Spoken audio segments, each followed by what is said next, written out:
Warhorse by Michael Morpurgo. Chapter 2. Through the long, hard winters and hazy summers that followed, Albert and I grew up together. A yearling colt and a young boy have more in common than awkward gawkishness. Whenever he was not at school in the village or at work with his father on the farm, he would lead me out over the fields and down to the flat, thistly marsh by the Torridge River. Here on the only level ground on the farm, he began my training, just walking and trotting me up and down, and later on lunging me, first one way and then the other. On the way back to the farm, he would allow me to follow him at my own speed, and I learned to come at his whistle, not out of obedience, but because I always wanted to be with him. His whistle imitated the stuttering call of an owl. It was a call I never refused, and I would never forget. Old Zoe, my only other companion, was often away all day plowing, cutting, and harvesting out on the farm, so I was left on my own much of the time. Out in the fields in the summertime, this was bearable, because I could always hear her working and call out to her from time to time. But shut in the loneliness of the stable in the winter, a whole day could pass without seeing or hearing a soul, unless Albert came for me. As Albert had promised, it was he who cared for me and protected me all he could from his father. But his father did not turn out to be the monster I had expected. Most of the time he ignored me, and if he did look me over, it was always from a distance. From time to time he would even be quite friendly, but I was never quite able to trust him. Not after our first encounter. I would never let him come too close, and would always back off and shy away to the other end of the field and put old Zoe between us. On every Tuesday, however, Albert's father could still be relied upon to get drunk, and on his return, Albert would often find some pretext to be with me, to ensure that he never came near me.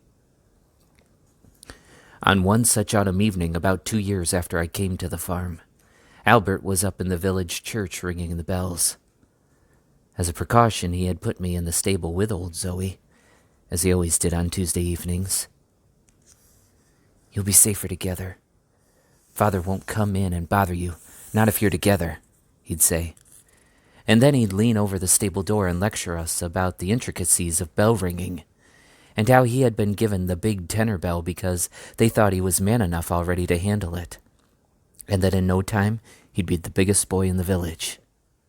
My Albert was proud of his bell-ringing prowess, and as Zoe and I stood head to tail in the darkening stable, lulled by the 6 bells ringing out over the dusky fields from the church, we knew he had every right to be proud. It is the noblest music, for everyone can share it. They have only to listen. I must have been standing asleep, for I do not recall hearing him approach, but quite suddenly there was the dancing light of a lantern at the stable door, and the bolts were pulled back. I thought at first it might be Albert, but the bells were still ringing, and then I heard the voice that was unmistakably that of Albert's father on a Tuesday night after market. He hung the lantern up above the door and came toward me. There was a whip in his hand, and he was staggering around the stable toward me. "So my proud little devil," he said, the threat in his voice quite undisguised, "I made a bet that I can have you pulling a plow before the end of the week. Farmer Easton and the others at the George think I can't handle you, but I'll show 'em. You've been pampered enough, and the time has come for you to earn your keep. I'm going to try some collars on you this evening. Find one that fits, and then tomorrow we'll start plowing. Now we can do it the nice way or the nasty way. Give me trouble, and I'll whip you till you bleed." Old Zoe knew his mood well enough and whinnied her warning, backing off into the dark recesses of the stable, but she need not have warned me, for I sensed his intention. One look at the raised whip sent my heart thumping wildly with fear. Terrified, I knew I could not run, for there was nowhere to go. So I put my back to him and lashed out behind me. I felt my hooves strike home. I heard a cry of pain and turned to see him crawling out of the stable door, dragging one leg stiffly behind him and muttering words of cruel vengeance. That next morning, both Albert and his father came out together to the stables. His father was walking with a pronounced limp.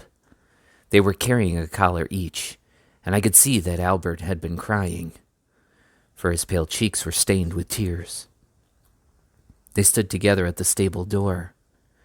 I noticed with infinite pride and pleasure that my Albert was already taller than his father, whose face was drawn and lined with pain. "If your mother hadn't have begged me last night, Albert, I'd have shot that horse on the spot. He could have killed me. Now I'm warning you, if that animal is not plowing straight as an arrow inside a week, he'll be sold. And that's a promise. It's up to you.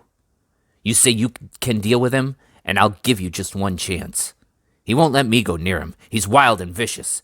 And unless you make it your business to tame him and train him inside that week, he's going. Do you understand? That horse has to earn his keep like everyone else around here. I don't care how pretty he is. That horse has got to learn how to work, and I'll promise you another thing, Albert. If I have to lose that bet, then he has to go." He dropped the collar on the ground and turned on his heel to go. "Father," said Albert with resolution in his voice, "I'll train Joey. I'll train him to plow all right, but you must promise never to raise a whip to him again. He can't be handled that way. I know him, Father. I know him as if he were my own brother." "You train him, Albert. You handle him. Don't care how you do it. I don't want to know," said his father dismissively. "I'll never go near that brute again. I'd shoot him first." But when Albert came into the stable, it was not to soothe me, as he usually did, nor to talk to me gently. Instead, he walked up to me and looked me hard in the eye.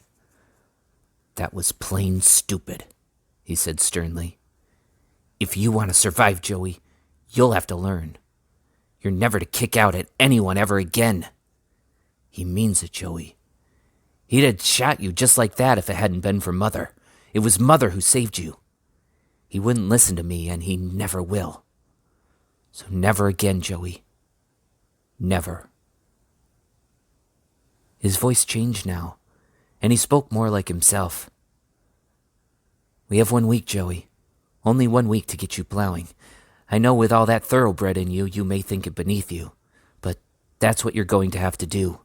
Old Zoe and me, we're going to train you, and it'll be very hard work, even harder for you because you're not the quite right shape for it. There's not enough of you yet. You won't much like me by the end of it, Joey, but Father means what he says. He's a man of his word. Once he's made up his mind, then that's that. He'd sell you, even shoot you, rather than lose that bet. And that's for sure." That same morning, with the mist still clinging to the fields and linked side by side to dear old Zoe in a collar that hung loose around my shoulders, I was led out onto Longclose, and my training as a farm horse began.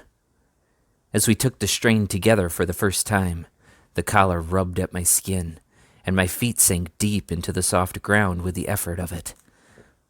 Behind, Albert was shouting almost continuously, flashing a whip at me.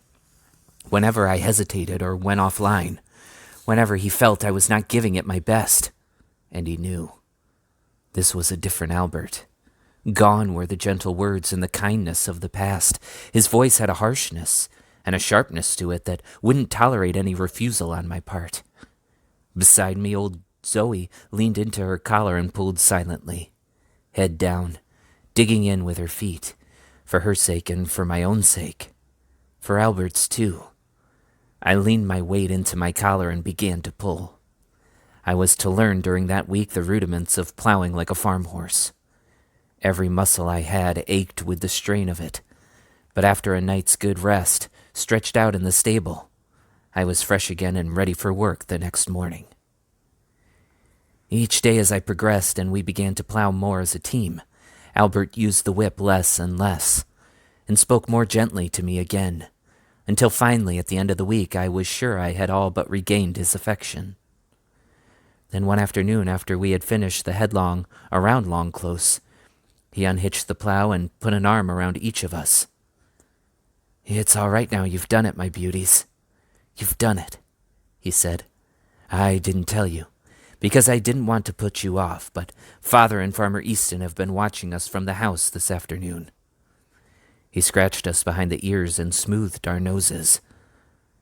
"Father's won his bet, and he told me at breakfast that if we finished the field today, he'd forget all about the incident, and that you could stay on, Joey. So you've done it, my beauty. And I'm so proud of you I could kiss you, you old silly. But I won't do that, not with them watching. He'll let you stay now, I'm sure he will. My father is a man of his word. You can be sure of that, as long as he's sober." It was some months later, on the way back from cutting the hay in Great Meadow, along the sunken leafy road that led up to the farmyard, that Albert first talked to us about the war. His whistling stopped in mid-tune. "Mother says there's likely to be a war," he said sadly. "I don't know what it's about. Something about some old duke that's been shot at somewhere. Can't think why that should matter to anyone, but she says we'll be in it all the same. But it won't affect us, not down here. We'll just go on just the same. At 15, I'm too young to go anyway." Well, that's what she said. But I tell you, Joey, if there is a war, I'd want to go. I think I'd make a good soldier, don't you? Look fine in a uniform, wouldn't I? And I've always wanted to march to the beat of a band. Can you imagine that, Joey? If it comes to that, you'd make a good war horse yourself, wouldn't you? If you ride as well as you pull, and I know you will. We'd make quite a pair. God help the Germans if they ever have to fight the two of us. One hot summer evening, after a long and dusty day in the fields, I was deep into my mash and oats, with Albert still rubbing me down with straw, and talking on about the abundance of good straw they'd have for the winter months, and about how good the wheat straw would be for the thatching they would be doing, when I heard his father's heavy steps coming across the yard toward us. He was calling out as he came. "Mother!" he shouted. "Mother, come out, Mother!" It was his sane voice, his sober voice, and was a voice that held no fear for me. "It's war, Mother. I've just heard it in the village. Postman came in this afternoon with the news. The Germans have marched into Belgium. It's certain for us now. We declared war yesterday at 11 o'clock. We're at war with the Germans. We'll give them such a hiding they won't ever raise their fists again to anyone. Be over in a few months. It's always been the same. Just because the British lion's sleeping, they think he's dead. We'll teach them a thing or two, Mother. We'll teach them a lesson they'll never forget."